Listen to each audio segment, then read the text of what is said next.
Hello YouTube et bienvenue dans cette petite vidéo où nous allons découvrir ensemble un cas pratique de l'utilisation de la data science en entreprise. Je suis Frank Vandenbergen, CEO de Timmy, et aujourd'hui nous rencontrons une data scientist de renom, j'ai nommé Marie-Ange Levent.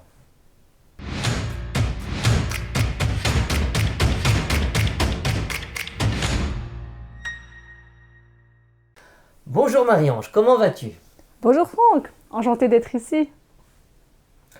Alors Marie-Ange, pourrais-tu nous donner un peu plus d'informations sur ton background? Quelles sont tes spécialités? Oui, bien sûr. Alors j'ai commencé à faire de la data science il y a plus de 15 ans et j'ai eu l'occasion de travailler sur de nombreux projets novateurs et de grande ampleur. Par exemple, en 2014, je travaillais sur un système prédictif pour un grand retailer belge pour optimiser des dépliants publicitaires. Bon, ça a l'air vraiment intéressant comme projet ça, mais est-ce bien rentable de consacrer autant d'énergie à optimiser de simples dépliants publicitaires? En fait, avec mes collègues de l'époque, nous avons pu démontrer que notre optimisation multiplie par 9 l'impact des dépliants publicitaires de ce grand retailer. C'est-à-dire que grâce à notre dépliant publicitaire optimisé, il y a 9 fois plus de personnes qui visitent les magasins qu'avec un dépliant standard toute boîte. Or, il faut savoir que dans la grande distribution, les marges sont souvent tellement faibles qu'un dépliant qui marche bien peut parfois faire toute la différence entre un bon mois qui génère beaucoup de revenus et un mois à peine rentable. Donc il y a un fort enjeu sur le dépliant. Ok, je vois, les enjeux sont effectivement importants. Pourrais-tu nous expliquer en quelques mots comment tu as pu optimiser ces dépliants? En fait, l'optimisation consiste à personnaliser chacun des dépliants. Chaque consommateur reçoit un dépliant différent de son voisin. C'est vraiment ce qu'on appelle du marketing one-to-one. Ok, donc il s'agit donc de créer un ou deux modèles prédictifs et on est bon, non? Pas vraiment. En fait, la personnalisation fait intervenir une quantité colossale de calculs. En 2014, faire ça, c'était vraiment une prouesse technique incroyable. Mais même à l'heure actuelle, même avec le meilleur hardware le plus moderne, qui fournit quand même une puissance de calcul nettement plus grande qu'en 2014, ça reste encore et toujours une difficulté technique énorme. Pour vous donner une idée, toutes les 2 semaines, on crée entre 10 et 50 modèles prédictifs sur des datasets d'apprentissage de l'ordre de plusieurs gigabytes. En fait, pratiquement 10 ans plus tard, c'est encore toujours impossible à faire avec des outils open source de machine learning, même les plus modernes, car ils ne sont pas capables d'avaler des datasets d'apprentissage qui sont plus volumineux que quelques centaines de mégabytes. Ou alors, on est obligé de faire un sampling très fort, ce qui amène à une très forte réduction de revenus générés des dépliants, car les résultats de personnalisation sont beaucoup moins précis à cause du sampling. Du coup, sur ce projet, Timmy Modeler s'est naturellement imposé, car c'est le seul outil capable de supporter une telle volumétrie. Waouh! Apparemment, le challenge technique ne te fait pas peur, hein. Oui, techniquement, c'était un projet très novateur, mais l'aspect purement technique n'était pas ce que je préfère en data science. Ce que j'aime vraiment, c'est comprendre les données pour résoudre des problèmes business les plus complexes. En fait, j'ai vraiment un mindset qui est orienté sur les résultats. Et parfois, pour obtenir les résultats, il faudra utiliser des techniques très avancées, comme du machine learning, ou des outils de auto-ML très avancés, comme Timmy Modeler, alors que dans certaines autres situations, un bon travail intelligent de data préparation fera le job tout aussi efficacement. Et on arrivera bien plus rapidement à un résultat qu'on peut mettre en production. On pourrait dire que ce qui me caractérise, c'est cet aspect de problem solver. Et ça, c'est vraiment applicable à plein de domaines. Et as-tu eu l'occasion d'appliquer ce mindset orienté résultat encore dans d'autres domaines? Oui, par exemple, l'année suivante, en 2015, j'ai travaillé sur un projet de cybersécurité avec tout autant de succès. Alors, à l'époque, je devais analyser des centaines de gigabytes de logs de connexion web pour détecter les failles de sécurité pour un groupe mondial qui fabrique des appareils de télécommunication. Je me rappelle que la problématique liée à la volumétrie des données était telle que notre client se posait de réelles questions sur la façon dont nous avions agencé notre infrastructure hardware pour pouvoir faire les énormes jointures que le projet imposait. En fait, à l'époque, nous n'avions qu'un seul petit serveur, tout à fait commun, avec un Atella dessus. Donc, tu as travaillé en retail, en télécom. Y a-t-il des domaines de la data science qui te résistent encore? En fait, une grande partie du plaisir d'être une data scientist, c'est que c'est un métier où on peut travailler sur plein de problématiques vraiment très variées. Par exemple, dans un tout autre domaine, j'ai eu la chance de travailler pour la Commission européenne sur un projet de text mining assez novateur. Il s'agissait de classification d'un corpus de texte de plus de 100 000 documents dans une douzaine de langues différentes. Ce projet-là n'était pas vraiment trivial non plus, puisqu'il fallait faire des modèles prédictifs de classification sur des datasets avec plusieurs dizaines de milliers de variables. Oui, effectivement, les projets de text mining impliquent souvent des datasets avec des dizaines de milliers de variables. Et ça devient très vite un casse-tête de générer une telle volumétrie, car il n'y a aucun outil qui permette de manipuler des datasets aussi larges, à part Natella, bien sûr. En fait, à l'exception d'Anatella, tous les outils plantent sur ce genre de volumétrie. Et comme il n'y a pas d'outils adaptés, les projets de ce genre sont souvent vite abandonnés. En fait, c'est assez rare de pouvoir travailler sur ce genre de projet de classification de texte multilingue et de l'amener jusqu'au bout. Oui, ce n'était pas simple, mais en fin de compte, le projet en valait vraiment la chandelle, car il a eu un impact fort.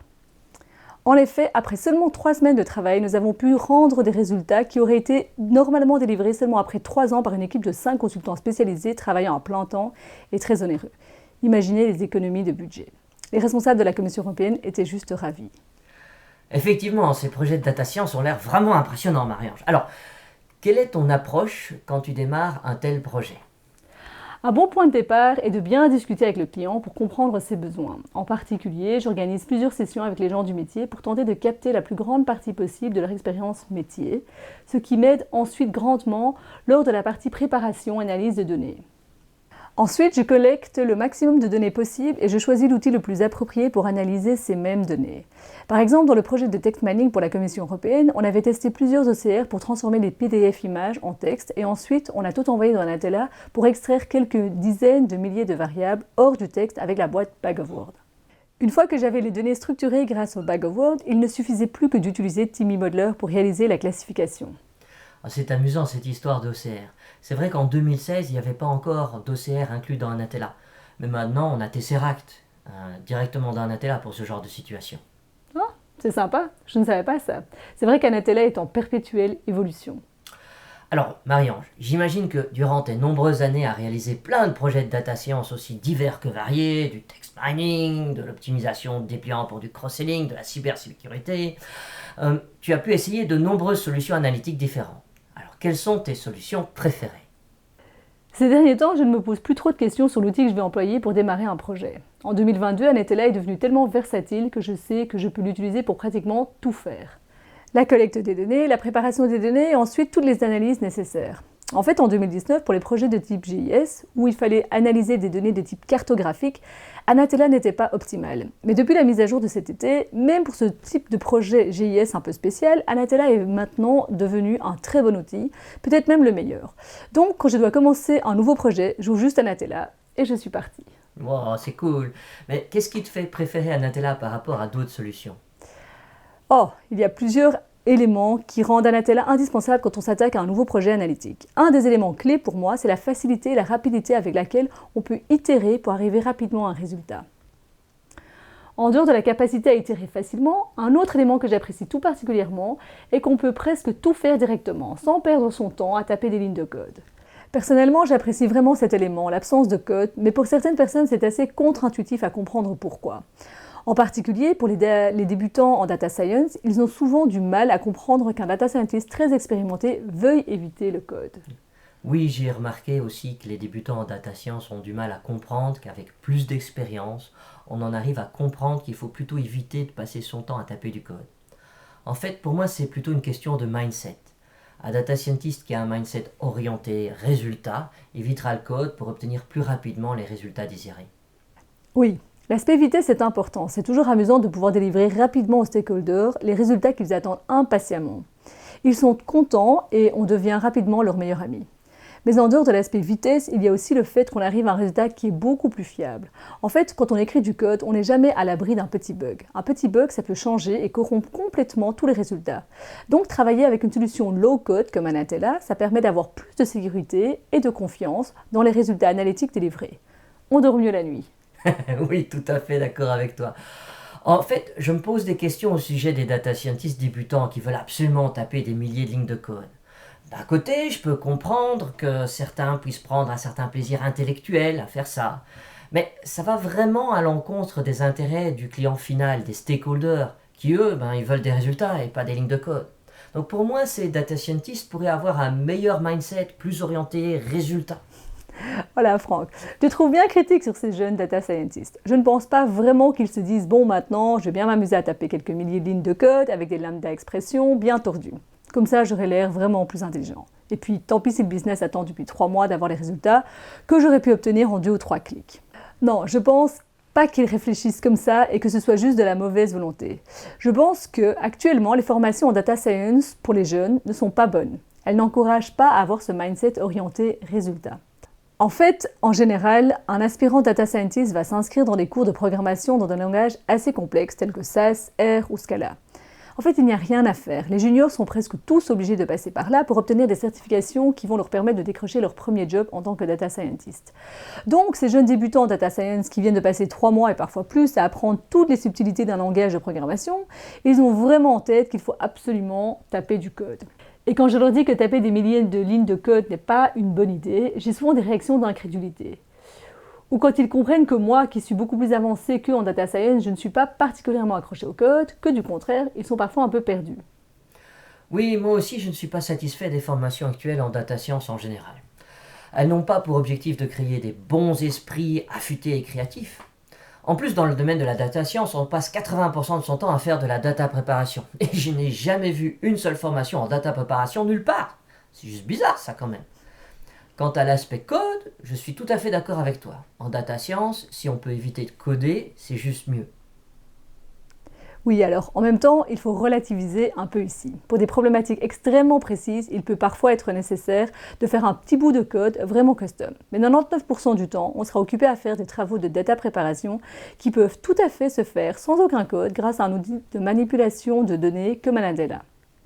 Le truc, c'est que la data science, et en particulier les travaux de data préparation, ça consiste à bien comprendre ces données pour les transformer de la bonne façon pour pouvoir répondre à la question business qu'on se pose. Et cette fameuse question business, elle évolue au cours du temps, elle n'est pas figée.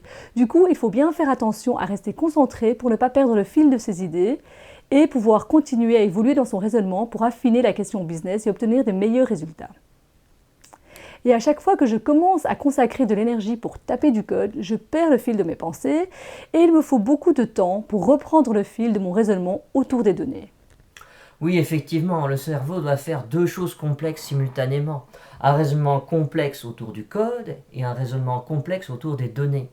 C'est pas facile. Oui, et pour bien expliquer la difficulté présente ici, je vais vous donner une petite analogie.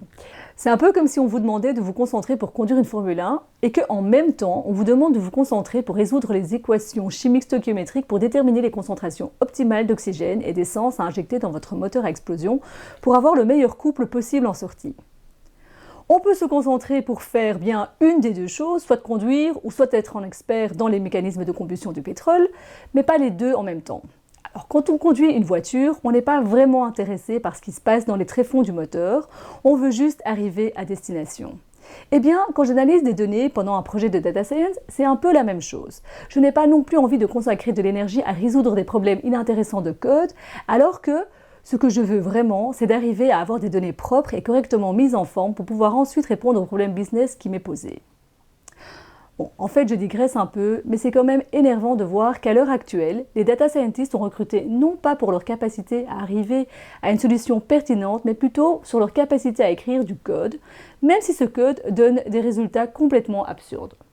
Pour moi, cette façon de recruter est juste erronée. Pour reprendre mon analogie d'un peu plus tôt avec les voitures, c'est un peu comme si pour gagner une course de Formule 1, vous décidez de mettre au volant de votre Formule 1 un scientifique spécialiste en combustion du pétrole, au lieu d'un bon pilote comme Verstappen ou Hamilton. Ça n'a pas de sens. Ah oui, je suis tout à fait d'accord avec toi. C'est vrai que la façon dont les data scientists sont recrutés actuellement n'a que très peu de sens. Ce n'est pas parce qu'on est capable d'aligner 3 lignes de code qu'on arrivera à faire une data préparation ou une analyse pertinente. L'un n'a vraiment rien à voir avec l'autre. Mais bon, il faut se mettre un peu à la place de ces sociétés qui désirent engager des spécialistes data pour analyser leurs données. C'est juste plus simple d'engager une personne qui a passé quelques certifications dans des langages de programmation à la mode que de trouver une personne avec un mindset orienté résultat. Oui. Alors pour revenir sur la question pourquoi Anatella et pas autre chose, je dirais que c'est principalement parce qu'avec Anatella, je peux vraiment me concentrer pour comprendre les données et arriver à un résultat. Une autre façon d'expliquer mon expérience avec Anatella, c'est que j'ai une quantité limitée de concentration mentale, ou de jus de cerveau, comme j'appelle ça. Et que si je mets mon jus de cerveau dans le code, il ne va pas en rester suffisamment pour arriver à une analyse de données qui répond à mes exigences de qualité. En fait, avec Anatella, je peux utiliser presque 100% de ma concentration, donc de mon jus de cerveau, pour comprendre les données et arriver à un résultat, alors que si je suis forcée de coder, je ne peux consacrer que, grosso modo, 30% de mon jus de cerveau à comprendre les données. Du coup, quand j'utilise Anatella, comme je ne dois pas me préoccuper du code, j'ai 3 fois plus de jus de cerveau à disposition. C'est comme si j'avais un cerveau aux facultés littéralement décuplées. En d'autres termes, Anatella agit comme un amplificateur cognitif. Oui, je pense que tous les utilisateurs d'Anatella, à un moment ou à un autre, font l'expérience de cette amplification cognitive. Et quand je dis tous les utilisateurs, c'est vraiment tous les utilisateurs. En fait, cette amplification cognitive, c'est quelque chose de très apprécié, autant par les utilisateurs plus débutants que par les codeurs très expérimentés. En fait, ils décrivent tous ce même phénomène en utilisant chacun d'autres mots, mais il s'agit bien au fond de la même chose. Il s'agit bien de ce phénomène d'amplification cognitive qui est propre à Anatella.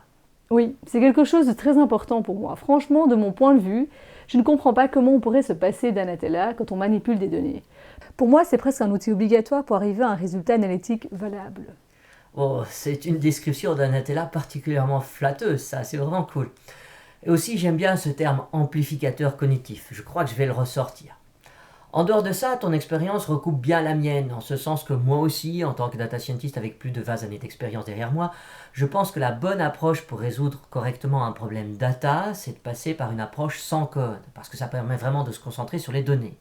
Maintenant, moi j'ai beaucoup de facilité avec le code, parce que je code en C et dans d'autres langages de programmation depuis presque 40 ans. Mais je reste persuadé qu'une approche sans code est de loin supérieure en data science.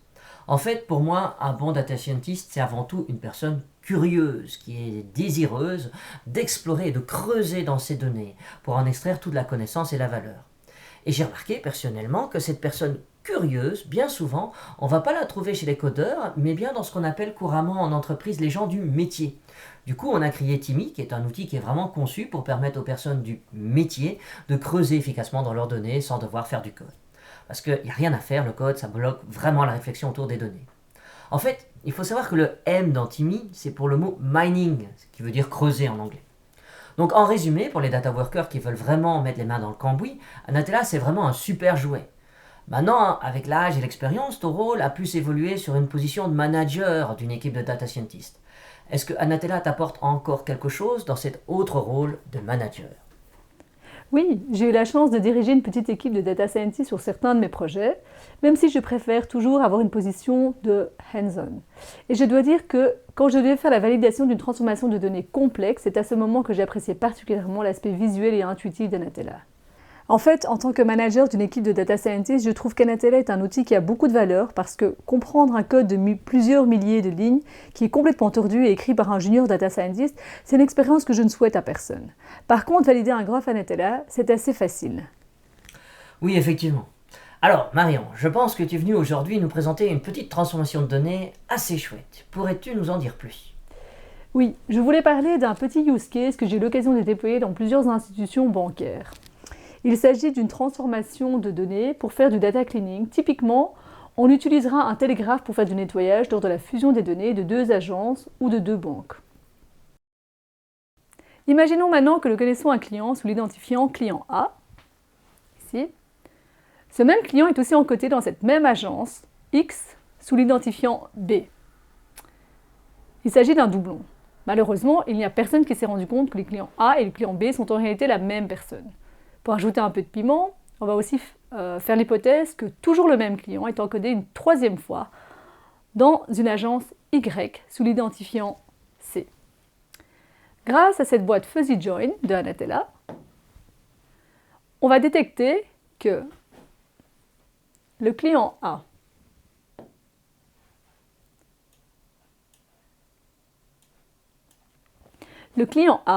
est en fait égal au client B et le client B est en fait égal au client C. À cette étape du graphe, on ne s'est pas encore rendu compte que A, B et C étaient le même client encodé 3 fois. Par contre, on peut appliquer un principe de transitivité comme illustré ici. Si on sait que A égale à B et B égale à C, alors les clients A, B et C sont la même personne.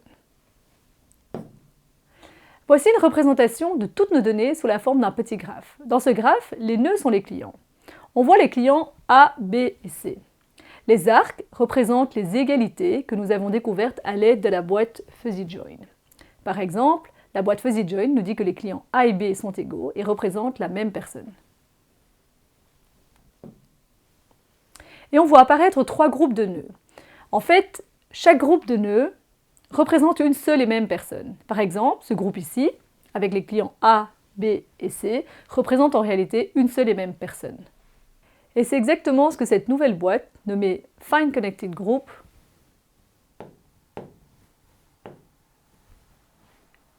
va nous permettre de calculer. Plus précisément, cette boîte donne un identifiant unique à chaque groupe de nœuds. Par exemple, on voit ici cet identifiant qui est nommé de façon très appropriée groupe. Cet identifiant groupe nous permet de voir que les clients A, B et C sont en réalité la même personne, car ils sont dans le même groupe. Sympa, non? Le reste de la transformation de données consiste à donner de petits fichiers Excel qui seront envoyés à chaque agence pour leur dire qu'ils doivent corriger leurs données parce qu'ils ont des doublons. Tout se fait automatiquement. Anatella génère plein de fichiers Excel, un fichier par agence. Ces fichiers Excel contiennent la description précise de tous les doublons spécifiques à chaque agence. Ensuite, Anatella envoie des emails avec ces mêmes fichiers Excel à toutes les agences concernées. Chaque envoi d'email est personnalisé pour chaque agence pour être certain de bien respecter la loi du GDPR relative à la confidentialité des données des Européens. Par exemple, seule l'agence qui gère le client B peut recevoir de l'information à propos de ce même client B. Je voulais vous montrer ce petit exemple parce que je trouve qu'il est assez chouette puisqu'il met en évidence qu'à l'aide seulement d'une douzaine de boîtes, qu'on peut voir plein de choses différentes. Les jointures floues, un petit calcul d'analyse de réseau social, donc du SNA ou Social Network Analysis en anglais, et les fonctionnalités d'automatisation d'envoi d'email. Ah oui, effectivement, Marie-Ange, c'est un exemple très sympa. Alors, pour ceux que ça intéresse, un lien vers le graphe Anatella en question est dans les commentaires ci-dessous. Alors, un tout grand merci, Marie-Ange, pour avoir partagé avec nous tes connaissances, et je te dis sans doute à bientôt pour un prochain épisode. Je suis sûr qu'on va encore trouver des tas de sujets autour de la data science dont on peut parler ensemble. Oui, avec plaisir. À bientôt, Franck!